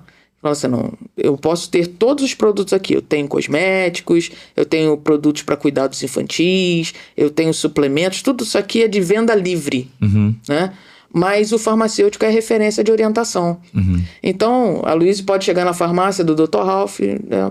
Eu tô cansada, tô no último período da faculdade, cabeça tá ruim. Não, vamos conversar. Qual a sua idade? Como você se alimenta? Você faz algum outro tratamento? Precisa de uma anamnese. Não é só, olha, tome esse polivitamínico que vai te ajudar. Isso aqui é empurroterapia. Eu ouvir você, avaliar a sua situação e propor uma solução, aí isso é assistência farmacêutica. Legal. E a minha solução para você pode ser, Luiz, consulta um neurologista que você está precisando de um reforço aí. Não precisa ser um produto meu. Pode ser um serviço de terceiro. Né? Um encaminhamento... Aí é genuíno, né? Aí é uma análise genuína. Exatamente. O encaminhamento também é uma prescrição farmacêutica. Não só, use esse produto, use aquele, né? O encaminhamento, não, você vai procurar e o farmacêutico coloca, atendi a paciente Luiz, tal idade, com tais hábitos, suspeita de tal situação, necessita de diagnóstico. Então, o profissional médico ou outro profissional que encaminha, se for um nutricionista, fisioterapeuta, seja lá o que for, ele já está com meio caminho andado, ele já vai saber qual foi a queixa principal da Luiz, o que está incomodando, e aí ele já consegue dar seguimento. Você trouxe um aspecto interessante, mas um pouco diferente do que eu tinha imaginado. Na minha cabeça, minha preocupação tem tanta coisa de refrigerante a doce, bala, hoje em dia, perto do checkout ali, que você vai entrar para comprar alguma coisa que, tudo bem, como se fosse uma lojinha qualquer de conveniência. Mas no fundo tem uma medicação. Eu fico preocupado se isso não pode gerar, acabar fomentando a automedicação, né? Existe esse risco e uma questão que a gente tem uma luta recorrente, tá? Toda legislatura aparece isso, de ter remédios de venda livre, que a gente chama de MIPs, né? Medicamentos isentos de prescrição, à venda no supermercado. Toda legislatura aparece. Então, entra um congresso, ressuscita uma proposta, entra a briga, manifestação em Brasília, Conselho Federal de Farmácia, etc, etc, etc. 4 anos depois, repete de novo, né? Hoje, por exemplo, você tem um setor dentro da farmácia para isso, né? Então, dentro da farmácia ou da drogaria, você vai ter lá algumas prateleiras, algumas gôndolas com medicamentos isentos de prescrição. E existe um critério na Anvisa para ele ser categorizado assim, tá? Então, ele tem que ser de baixo risco potencial, não deve ter risco de adição, né? Não causar vício ou dependência, tem uma série de itens que precisam ser atendidos. Mas existe um modelo de comércio farmacêutico baseado na promoção. Então, infelizmente, nesse modelo, qual a trava possível? A denúncia. Então, a denúncia na vigilância sanitária. Porque é uma prática contrária ao regramento sanitário você fazer anúncio de medicamentos. Eu moro no Alcântara, vocês conhecem. Aquela bagunça no meio do Alcântara e o cara tá anunciando, né? Sildenafil, Tadalafil, olha o fim de semana e etc, né? Então, assim, sexta-feira você vende Tadalafil, domingo você vende pílula no dia seguinte. São 2 promoções já fixas. Casado, venda casado. Já é fixo, entendeu? Infelizmente isso acontece. Agora, só com denúncia. Porque as nossas fiscalizações, seja sanitária, que é da vigilância, seja ética, que é do Conselho Regional de Farmácia, não tem perna. Não tem pessoal suficiente, não consegue dar conta, não consegue abranger todas as possíveis áreas de atuação. A gente está falando de uma, comércio. Tem hospital, análises clínicas, indústria, né? Tem uma série de outras situações que precisam ser verificadas também. Legal. Então, assim, existe um perigo e a nossa população gosta, tá? Eu atendi um caso na farmácia, foi emblemático. A pessoa chegou com a receita, vamos imaginar, no nome da Dona Sofia. Dona Sofia não pôde estar presente, levou a receita da Dona Sofia. O pessoal geralmente entrega a prescrição ao balconista, é feito um orçamento na farmácia com manipulação. Depois pode ser essa mesma pessoa, outra diferente, que vai devolver o orçamento. Receita da Dona Sofia, nada. Receita da Dona Sofia, nada. Alguém pediu essa receita aqui, aí mostrou a receita. Aí uma pessoa vê, fui eu. Mas você não sabia que era da Dona Sofia? Não, o que acontece é que eu vim pedir pra mim. Dona Sofia era minha vizinha, ela morreu, mas ela se dava tão bem com esse remédio que eu pedi à filha dela a receita. Você viu isso? Foi no meu balcão. Que loucura. Foi no meu balcão. Caramba. Entendeu? Então tem disso. É vizinho que prescreve, né? Indica, me dei bem com isso aqui, você devia tomar também. E aí os riscos da automedicação são imensos. São imensos. Né? Mas é MIP, vende livre, tá? Mas o paracetamol, o Tilenol, pode dar uma hepatite fulminante. A dipirona pode dar uma aplasia medular. Você pode ficar sem produzir células do sangue. Se o uso for abusivo. Entendeu? Tem pessoal aí durante crises de dengue, chikungunya, sentem muitas dores, abuso de analgésico e principalmente os corticoides, né? Família da cortisona, dando falência renal aí à torta à direito, entendeu? Por quê? O acesso é muito fácil. A gente só tem algum controle sobre os medicamentos que dependem da retenção da prescrição. Tarja preta, tarja vermelha, popularmente. Fora isso, infelizmente, a dispensação de produtos que deveria ser apresentada uma prescrição, mas devolvida, não retida, acaba sendo indiferente. E aí complica. Luiz, a culpa foi minha. Eu levei esse bloco para um outro caminho, mas acho que foi importante até como utilidade pública, né? E a gente estava falando um pouco sobre o período da pandemia. Ralf, eu posso só fazer uma pergunta para a Gelsa? Óbvio. Então, recentemente eu tive que fazer um trabalho na faculdade em que eu tive que ir em diversas farmácias de pequena, média e grande rede para observar, sabe, como era o funcionamento. E eu percebi que nesses 3 âmbitos, os medicamentos de tarja vermelha, eles são vendidos livremente, sem prescrição. E as denúncias acerca de venda de medicamentos tarja vermelha, elas são realmente eficazes porque parece que não tem mais um controle sobre a venda deles sem prescrição. Olha, na realidade, o problema é tão crônico, né? Que se fosse atender o volume de denúncias, você ia fechar aí 50% do comércio no barato. Caramba. No barato. E assim, as pessoas se acostumaram a ter acesso. Os antibióticos, por exemplo, os antibióticos, eles passaram a ser vendidos sob controle, há alguns anos atrás. 2011 para cá. Antes não eram. Então você se sentia um arranhadinho na garganta, me dá uma amoxicilina aí pronto. Né? As bactérias fazendo a festa. Resistência bacteriana subindo, né? Assustadoramente. Então, utilizaram esse recurso. Então, quando é necessário que a prescrição fique retida, se supõe que houve uma consulta, um diagnóstico e uma indicação mais assertiva. Quando você chega e simplesmente pede o produto, né? Então, realmente é complicado. Esse é um hábito ruim, que a mercantilização puxa para esse lado. Não tem nenhum problema de vender, porque eu não preciso ficar com nada, então vou vender a si mesmo. Então, é uma questão de postura, de ética, né? E isso não vende em caixinha e não tem portaria nem lei que resolva. Né? Mas, infelizmente, acontece muito. Caramba. Eu ia te perguntar sobre esse período da pandemia, que foi um período importante para você, né? Porque você estava dentro da faculdade, né? E como é que essa exposição, tudo que estava acontecendo, influenciou o seu olhinho brilhando lá de estar fazendo uma coisa tão importante para a gente, para a humanidade? Então, durante a pandemia eu tava ainda no ensino médio, terminando o técnico. Você tava na química, na verdade. Tava na química. Mas eu pude perceber certas influências, porque, assim, quando a pandemia acabou e logo assim eu entrei na faculdade. Uhum. Então eu pude ver certas influências, assim. Mesmo no início, não tendo ainda total ciência do que era a profissão farmacêutica, eu pude perceber muitas coisas, sabe, durante a pandemia que me deixaram preocupada, sabe, me abriram os olhos. Por exemplo, uma coisa que eu fiquei assustada de ver no período pós-pandemia, assim, foram o preconceito, não sei se preconceito é a palavra certa, contra as vacinas, sabe? As pessoas começaram a criar movimentos anti-vacina. E, tipo, não foi como antigamente aconteceu de acordo com a revolta da vacina, que tinha a ver com a forma como estavam aplicando as vacinas e ainda era algo novo, não se sabia ao certo como funcionava. Não, tipo, já passou muito tempo, as pessoas, teoricamente, têm uma noção de como funciona a vacina.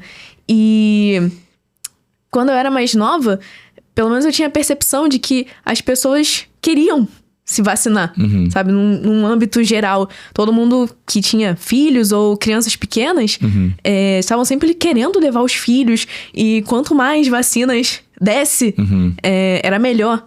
E uma coisa que eu percebi foi que eu não entendi como que esse movimento surgiu. Talvez por conta do que a Gelsa falou antes, dessa estatística errada, dessa correlação errônea que as pessoas começaram a fazer, sabe? De colocar a culpa nas vacinas de efeitos colaterais, em vez de diversas outras variáveis que influenciavam nesses efeitos colaterais, tipo hábitos de vida, alimentação, e utilizaram focaram em algo, tipo, um tiro no escuro pra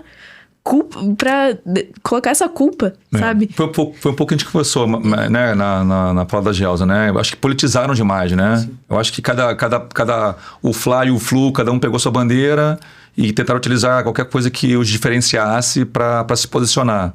E aí pronto, a discussão deixa de ser científica, que tem a preocupação de que tenha seu tempo, que tenha sua maturidade, e passou a ser uma bandeira política. E aí pronto, aí a discussão perde a razão e a ciência, né? Olha, eu lembro, foi em março de 2020, né? No março de 2020, entrou o decreto. O lockdown no Brasil. O último culto na Piba, né, o pastor pediu para eu fazer uma apresentação. Então eu montei uma apresentação, peguei alguns dados, falando sobre o que se conhecia até ali. E o que acontece? Como qualquer epidemia, você tem uma curva, né? Você tem uma curva, é o modelo da curva de Gauss, né? Então você tem aquela ferradurinha. Então, se você não toma medida nenhuma, você vai ter um espalhamento até atingir o pico máximo, vai estabilizar e vai começar a cair. Qual foi a conduta, né, geral no mundo? Fazer um achatamento. Um achatamento com algumas medidas que hoje são questionáveis, mas foram adotadas no momento. Só que quando você faz esse achatamento, o que acontece? Você prolonga o período de atividade desse agente epidêmico, né? Ele teria um período curto, aspas, mas a mortalidade seria maior num curto período, mas aí você dá uma achatada e isso vai, né, se prolongando mais tempo. Então, assim, a gente teve ao longo desse achatamento comportamentos imprudentes, decisões de poder público conflitantes. A gente teve um carnaval no Rio de Janeiro. Um negócio totalmente nonsense, né? Sem sentido algum. Você promoveu uma junta... Já você sabia o que estava acontecendo lá fora, né? Exatamente. Então já tinha dados, entendeu? Suficientes. E acabou que, para preservar, talvez, características econômicas do evento, né? Financeiras, isso foi... Né? Então, e aí durante esse período todo, essa polarização, má gestão de recursos públicos, respirador que comprou, que não chegou, comprar respirador em casa de torrefação de café, negócio de maluco, né? Então isso tudo vai gerando essa desconfiança, e aí onde existe uma desconfiança da fonte que seria a fonte habitual de informação, onde que a gente cai? Nas teorias de conspiração. Aí dá uma embolação generalizada, você passa a desconfiar de tudo, de todos, fala, não, eu vou me cuidar aqui do meu lado, vou fazer o possível para não me colocar numa situação de risco, mas eu não vou atrás desses polos, não. Vou melhor, tentar o caminho do meio. É melhor se fazer sempre. Pessoal, estamos um pouquinho atrasados com o nosso tempo, porque a conversa está muito boa. Então vamos para o bloco 5, que é o bloco onde vocês trocam perguntas entre vocês. Então, se vocês prepararam alguma coisa antes de vir para cá, se inspiraram com alguma coisa que discutiram aqui ao longo do episódio, fica à vontade. Quem quer começar? Eu quero começar. Então vai. Então vamos lá, dona Luíse. Em relação àquela primeira impressão que você tinha do curso, em relação aos aspectos investigativos, né? A carreira de perícia criminal, né? Como é que isso está hoje? Como é que isso caminhou? A partir desse primeiro, né, esse primeiro insight, pois isso aqui pode me levar para esse ponto. O que nessa caminhada aí ao longo dos períodos que você já cursou, ajuste de rota, como é que foi isso aí? Mantém a rota abriu, tem mais portos para chegar, como é que fica? Então, a rota abriu. O objetivo, ele ainda é o mesmo. Mas eu tenho pra mim que não necessariamente eu preciso atingir esse objetivo logo de cara, sabe? Eu quero testar muitas coisas. Boa. Por exemplo, eu me encontrei na iniciação científica em síntese orgânica. E Que coincidência. que foi o que eu sempre almejei ali desde o início. Explica pra gente que não entende. Ah, síntese orgânica. Então, basicamente, você está ali idealizando todo o processo de produção, desenvolvimento da molécula. No caso do meu laboratório, o laboratório que eu faço parte, ele é voltado para síntese de moléculas que agem como fármacos. Então, seria o que eu acredito ser o primeiro passo para o desenvolvimento de um fármaco É o coração sintético. da farmácia. O coração da farmácia. Você partir de uma molécula e fazer as reações necessárias para transformar aquela molécula na molécula que você idealizou. Por exemplo, aqui está a molécula. Aí, eu preciso passar por determinada reação para adicionar esse grupo aqui. E Vai colocando assim em penduricados diante. ali. Assim em diante. E não é algo tão habitual assim, porque durante esse processo de síntese orgânica, de você passar por essas diversas etapas, muitas coisas podem dar errado e geralmente não. Algumas explodem. Sim, uma vez já aconteceu. E você também caracteriza, porque como que você sabe que você produziu aquela molécula? Então também tem os métodos de caracterização, e nesse momento eu estava trabalhando com complexos, e tem uma técnica que é o RMN, que é ressonância magnética nuclear, que metais, eles não... moléculas que possuem metais, elas não conseguem passar por essa técnica. Então eu tô no processo de tentar cristalizar essa substância para fazer difração de raio-x para ver se a molécula que a gente tá tentando desenvolver foi produzida. Então, tipo assim, esse contato... Esse processo todo... Sim, é muito legal, tipo, você pensar em todas as variáveis que podem interferir ali naquela síntese, se alguma coisa der errado, você pensar em como que você pode... Alterar a molécula para poder tornar diferente. Então, eu gostei muito dessa parte. Que você não tinha ideia de que isso existia, e por isso que a rota mudou. Sim, não... A rota se ampliou, na verdade. O objetivo é o mesmo. Se ampliou. As possibilidades são muitas. Sim, eu não pensava necessariamente, sei lá, fazer um mestrado. Eu tava ali já pensando no concurso público mesmo. E desde que eu entrei no laboratório, eu já penso futuramente fazer um mestrado ali em química orgânica e tudo mais, assim. E tudo bem. E tudo bem. Mudar de opinião. Sim, também durante algumas aulas que eu tive, o professor falou bastante sobre a área de controle de qualidade e eu também me inscrevi para um estágio em controle de qualidade, agora eu vou começar, então eu também não sei se eu realmente... Como é que vai ser. Complementa, na verdade. Sim, é um controle de qualidade físico-químico, eu acredito que tem muito a ver com o que eu já venho aprendendo. Química analítica, análise instrumental, vai tudo. Sim, e assim... Não tá sendo um caminho apenas reto, mas Nunca é. Diversas coisas que estão complementando ali. E o que vier, eu puder testar, tiver tempo pra testar, Legal. eu quero testar. Isso aí. Boa. Quero passar por diversas áreas, porque, pelo que eu vi, né, o concurso de perícia criminal não é um concurso que abre sempre. Não é tão frequente. Não é tão frequente. Então, quero... Enquanto puder, testar tudo que eu puder. Eu quero passar por diversas áreas. Isso. Muito legal, muito bom. Agora é sua vez de perguntar pra Gelsa. Então, Gelsa, eu também acho que eu vou fazer uma pergunta meio parecida nesse âmbito, assim. Que se você também sempre pensou sempre num caminho só, ou se desde o início alguma área já brilhava. Tipo, também eu fiquei muito curiosa pra saber como que você começou na consultoria. Como é que foi Então, esse início? A minha jornada na graduação foi bastante parecida com a sua.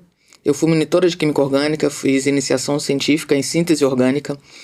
Na época, o professor Sérgio Pinheiro... Explodiu muito laboratório por aí? Até que não, mas teve um colega meu que jogou um pedacinho de sódio metálico num tanque e sódio reage com água explodindo, né? Então o tanque foi parar no andar de baixo do estúdio de química, deu um inquérito danado, mas não fui eu, reitero, não fui eu, né? Então, assim, quando a gente caminha dentro da farmácia, nesse lado da síntese orgânica, né? Esse é o barato. Vamos desenhar aqui esse carbono com esse oxigênio, com esse cloro. Não, tem uma cara boa, né? Vamos ver como é que a gente faz isso. No laboratório lá do professor Sérgio Pinheiro, que era o orientador, qual que era o alvo? Era uma molécula que tinha um efeito na vista para preparar um colírio, mas que atualmente era extraída de fonte vegetal. Então tem uma plantinha chamada Vinca minor, que também é conhecida pelo singelo apelido de Maria Sem Vergonha. Né?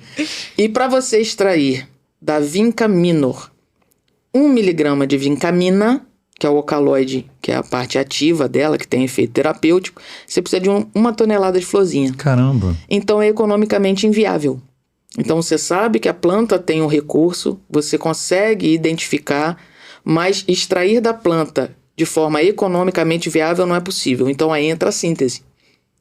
Então a minha tarefa junto com o meu colega doutor, Marcelo Cossenza, que ele é doutor com doutorado, né? Doutor Marcelo Cossenza, lá no laboratório de iniciação científica, era fazer uma molécula intermediária, né? Era o núcleo da molécula que ia sofrer mais algumas reações até chegar a ter a identidade daquela molécula extraída da planta. Só que aí, no final de 95, eu engravidei, né? Eu já tinha casado no início do ano, engravidei da Gabriela. E aí tudo um laboratório é tóxico, cancerígeno, teratogênico e explode. Num laboratório de síntese orgânica, resumidamente, é esse o rolê. A Gabriela não ia estar segura ali. Não. Então eu tive que me afastar. Já estava com mestrado encaminhado, tudo, né? Aí a Gabriela foi o meu diploma, né? Minha última aula foi na quinta, ela nasceu no sábado, né? Foi só o tempo de preparar o chá de bebê que eu não realizei, porque eu estava parindo, literalmente, né? Então, no sábado, ela chegou antes do chá de bebê era tarde, ela nasceu de manhã, então não deu tempo de fazer o chá de bebê. E aí, mudança de rota, né?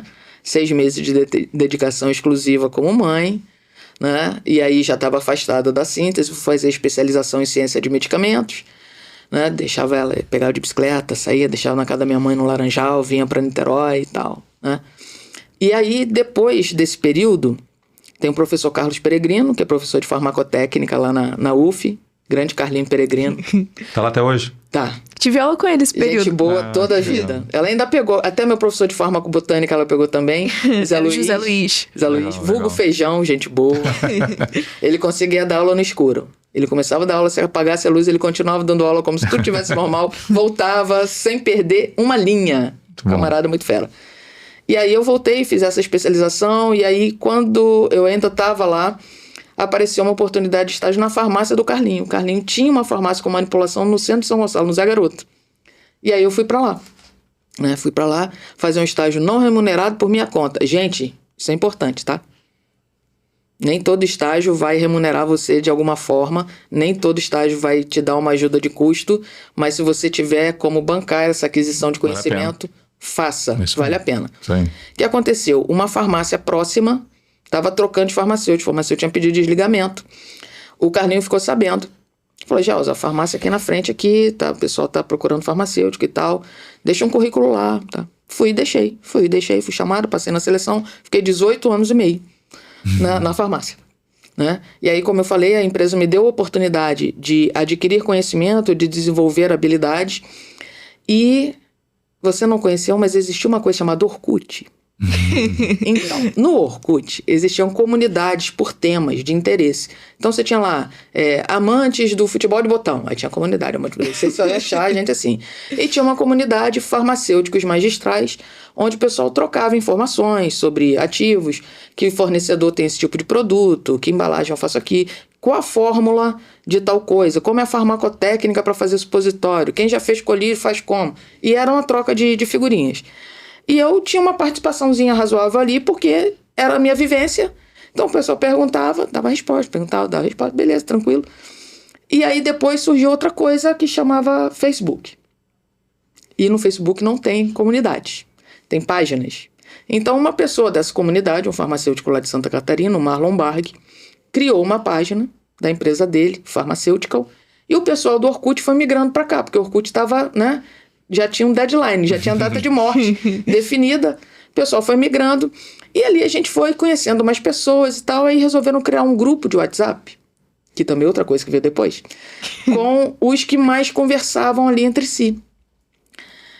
E aí, em São Paulo, se realiza todo ano, até 2000, se chamava Congresso Racine. Racine é uma empresa de educação e eventos voltada para o mercado farmacêutico, então tem um instituto de pós-graduação, tem uma série de atividades, e fazia um congresso, que era um congresso da farmácia brasileira. Então tinha fornecedores, expositores de vários tipos de produtos relacionados à cadeia farmacêutica, mais focado em drogaria e farmácia com manipulação. Eram esses dois nichos. Depois, um congresso surgiu em paralelo, chamado Consulfarma, que acabou engolindo a parte de farmácia de manipulação do Congresso Racine. Então, nos últimos 20 anos, tem sido o Congresso Consulfarma. E a gente marcou, então, com esse grupo de WhatsApp, que a gente só se conhecia remotamente, de se encontrar nesse congresso, fazer um evento presencial. Entramos em contato com o fornecedor, reservou uma sala para receber a gente, tinha brindezinho, tinha comidinha. A gente fez um grupo de WhatsApp, que era os farmacêuticos menos normais, o nome do grupo. Depois mudaram para mais magistrais, mas de início eram os menos normais, né? E faz muito sentido. As duas coisas, na realidade, fazem muito sentido. Mais magistrais e menos normais. E nesse grupo só tinha uma pessoa que não era farmacêutica. Era o Fábio de Matos, que era publicitário, e prestava serviço de consultoria para farmácias com manipulação, porque ele tinha trabalhado no nicho, né? Tinha uma experiência em farmácia, então ele fazia parte comercial. Atendimento, propaganda médica, visitação, tal. E aí a gente trocou uma ideia e ele falou, Gelza, eu tenho demanda de clientes meus que querem alguma solução para dentro da farmácia. Do balcão para dentro. Eu atendo do balcão para fora. O contato direto com o consumidor. Mas o cliente interno dele está ficando largado. Eu acho que você tem um perfil que pode funcionar. Falei, vamos ver então. E aí a gente conversou sobre um modelo de trabalho que uniria uma visita presencial num cliente potencial para fazer um diagnóstico da área comercial, um diagnóstico da área técnica e propor um plano de ação com acompanhamento. Aí fizemos um modelo com uma farmácia de Cerquilho, interior de São Paulo. Positivo, a avaliação foi boa, o cliente gostou, beleza, então vamos ampliar o modelo. A gente passou para um modelo com 12 clientes ao longo do ano, com 4 campanhas específicas sazonais, né, tratando de temas, por exemplo, primavera, a estação da alergia. Pólen, folha voando, ventania, poeira. Então a gente fazia uma campanha, né, a parte publicitária voltada para os problemas da estação, e eu fazia parte do desenvolvimento das soluções com essas farmácias participantes. que inicialmente eram 12. Nisso eu estava em paralelo com a farmácia. Então, esse tempo de visita era férias. Como eu já tinha bastante tempo de casa, negociei, olha, eu vou tirar minhas férias picadinho de 3 em 3 dias. Era um dia para ir, um dia no cliente, um dia para voltar e segue o barco. E deu muito certo. Foi bacana, foi uma experiência boa. E aí ficou aquela coisa, e agora? O que eu faço? Onde eu vou amarrar meu burrinho agora, né? Porque agora tem 2 árvores, tem 2 sombras aqui. Para onde eu vou direcionar? E aí acabou que, por uma situação da empresa, da farmácia, houve a necessidade de me desligar. Na época, eu era a profissional mais cara de manter e mais barata de ser desligada. Porque eu estava com um contrato recente, né? Então, isso acabou convergindo pro agora é contigo mesmo, né? Agora você virou PJ, se vira. E aí, nesse trabalho junto com esse meu sócio, com o Fábio, então me tornei sócia da empresa, não prestadora de serviço, me tornei sócia da empresa. Eu sou uma empreendedora brasileira, com todas as dores e delícias que isso traz, né? Sabemos bem. É difícil. E aí, a gente começou a fazer uma atividade assim, meio que em paralelo. Então, se ele atende um cliente onde eu ainda não atendi, ele recomenda o meu serviço. Se eu atende um cliente onde ele ainda não atendeu, eu recomendo o serviço dele. E a gente segue junto, né? Ganhando quilômetros farmacêuticos e de vantagens por aí, na correria, né? Mas numa forma muito boa, porque, como eu já disse antes, apesar de eu estar numa atividade diferente, o propósito é o mesmo. Mudar a vida de pessoas e promover saúde. Então, já deu a mesma coisa. Deu um depoimento muito bom e detalhado sobre uma coisa que eu falo muito nas minhas mentorias e tal, que é assim, não é um bom plano que te leva a um status de sucesso, né? A um momento de sucesso. Aliás, já discutimos isso nos primeiros episódios com o Vinícius, né? O que é sucesso, inclusive, né? É questionável, cada um tem o seu padrão de definição do que é sucesso. Mas não é um bom plano. É uma boa leitura do caminho, sabe? Porque muito do que você planejou não vai acontecer como você imaginou. Mas, na verdade, a maior parte das coisas não vai ser como você imaginou. Mas a capacidade de fazer do limão a limonada, de uma demissão não prevista, uma oportunidade de você investir em outro lugar, é saber ler isso que vai te levar para um bom caminho, né? Com certeza. E para isso não tem plano. Para isso é você ir adquirindo o ferramental, ser resiliente, sabe? Tá percebendo o teu cenário ao redor. Isso se aplica para qualquer profissão. Sim. A farmácia não é diferente. Não, em nada, né? Porque o que acontece? Até uma outra oportunidade que eu tive, o Ralph leu ali na apresentação, hoje eu sou professora em alguns cursos de pós-graduação. Me imaginei professora? Nunca. O Ralph conheceu minha mãe professora, fundadora do Colégio Batista do Laranjal. Ser filha da dona Elza era um negócio puxado, né? E assim, eu vi a rotina dela. Então, para mim, nunca tinha passado na minha cabeça essa coisa de aula. Mas aí você fica com a atividade pedagógica do farmacêutico. Eu tenho que dar uma aula para cada paciente, eu tenho que dar uma aula para cada pessoa da minha equipe. Então, o farmacêutico, ele é um ensinador. Um resolvedor de problemas, né? E acabou que um colega meu, que hoje é um dos diretores do INPI, né, do Instituto Nacional de Propriedade Intelectual, trabalha lá com marcas e patentes, mas trabalhou comigo na farmácia, na rede, né? Ele trabalhava na unidade Copacabana, eu em São Gonçalo. E ele estava dando aula numa pós-graduação que era dirigida pelo ex-diretor da Faculdade de Farmácia da UF, professor Antônio Carlos Carreira de Freitas. E por um conflito de datas, ele não ia poder dar aula do final de semana. Ele me ligou e falou: Gelsa, conversei com o professor Antônio Carlos, falei de você, ele teceu um monte de elogios e você vai me substituir. Eu falei: oi? Como assim? Não, tranquilo, o tema é esse aqui, você tira de letra e tal, pá. Fui. E fiquei. Caramba. Né? E a partir daí, com essa experiência, o que acontece?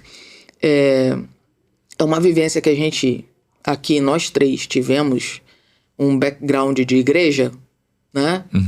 De participar de união de adolescentes, de jovens, etc e tal. Você tem uma exposição onde a falar ali. Exatamente. Então, a gente já traz isso, dessa vivência, de você estar diante, né, de uma plateia, expondo alguma coisa. Então, isso é uma experiência bacana. É. Porque facilita muito. Facilita muito. Então, assim, você fixa o ponto cego ali e vai... Finge que não tem ninguém olhando. Pronto, já é. Tá tudo certo. Então, isso trouxe para mim uma facilidade com essa comunicação. Então, essa coisa do poço e da fonte, né? De você conseguir se posicionar mais como fonte. De você entregar pronto para uso. A pessoa vai ter que beber. Mas está pronto para uso. Né? Você está fornecendo, está pronto para uso. Então, isso me abriu. Então, até quando eu mandei, né, a mini bio para a Sofia, ela, nossa, não sei o que. Eu falei, mas querida, isso aí é tudo, né, é tudo falar sobre farmácia. É só isso. Então, são várias coisas, mas de uma mesma essência. Né? A essência não muda.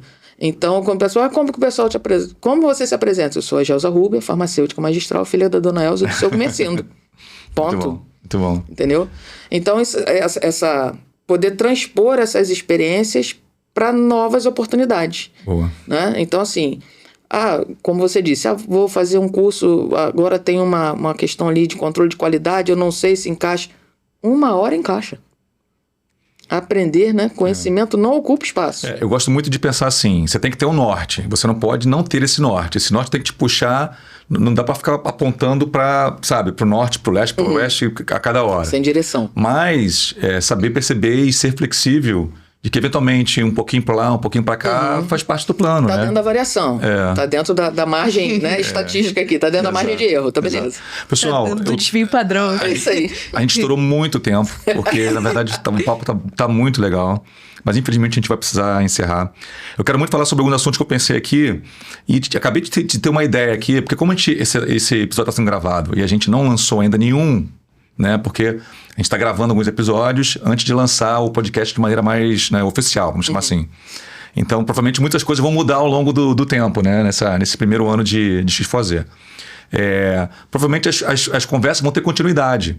Então, na hora que a gente publicar esse episódio, a gente pode continuar a conversa lá, inclusive, né? Claro. Trazer uma nova pergunta, as pessoas vão interagir. Então, acho que vai ter uma continuidade, vai ter um rastro longo, né? Cada episódio desse, né? Porque as pessoas vão poder participar e a gente vai poder interagir. Então, eu vou guardar as perguntas que eu tinha de IA, de hiperpersonalização dentro de manipulação de medicamentos para o momento offline. Não tanto offline, mas né, depois de postado o episódio. Pode ser? Tranquilo. Então tá bom. Obrigado por terem vindo. De verdade, quero deixar alguma última mensagem, quero deixar um comentário final. Ou agradecimento. Bem, eu agradeço a oportunidade, né, de estar aqui com você, com a Luíse. Se você está pretendendo mudar o mundo, seja farmacêutico. É uma forma muito interessante, muito digna, muito satisfatória de provocar mudanças positivas. Recomendo muito fortemente. Boa. Né? Então, meu abraço a todos os farmacêuticos que dia a dia trabalham para construir uma saúde melhor pra gente. Boa, Gelsa. Luíse, quer deixar uma... E eu também agradeço pelo convite. Foi uma experiência enriquecedora. Curtiu? Gostei muito. Tava nervosinha no começo? Tava. Mas relaxou? Relaxei. Que bom. Obrigado. Então é isso, pessoal. Mais um episódio. Espero que vocês voltem no próximo episódio. Um abraço. Tchau.